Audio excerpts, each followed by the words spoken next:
Nos, nézzünk egy teljesen új, eddig 2 buliban dolgozott, ráadásul fehér színű limitált kiadású, félmillió forintba kerülő Pioneer CDJ 2000 CD lejátszót.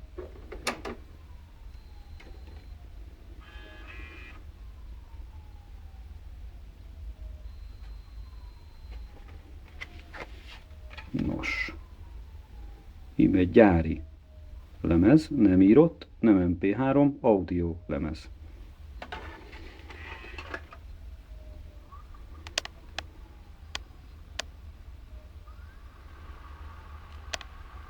Nos, Sacper kb. Ezen a funkción kívül nem is nagyon csinál mást. Ez a CD lejátszó felpörgeti a lemezt, de nem olvassa be. Mert hogy ez félmillió forintba kerül. Vegyük ki a lemezt. Hops, ebben a pillanatban meg is jött a hibaüzenetünk.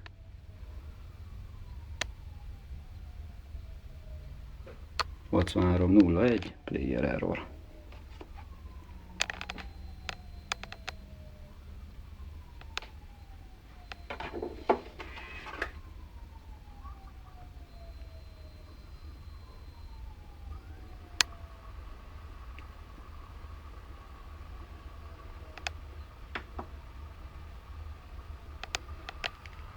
És igen, itt a másik hibánk is.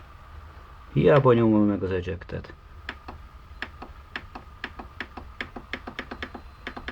Semmi nem történik.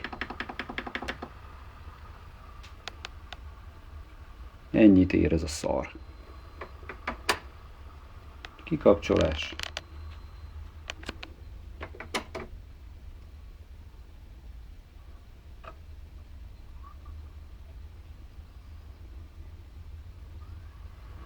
Bekapcsolás. Ki lehet venni a CD-t, player error. Kérem szépen, 2012-ben ezt lehet venni félmillió forintért.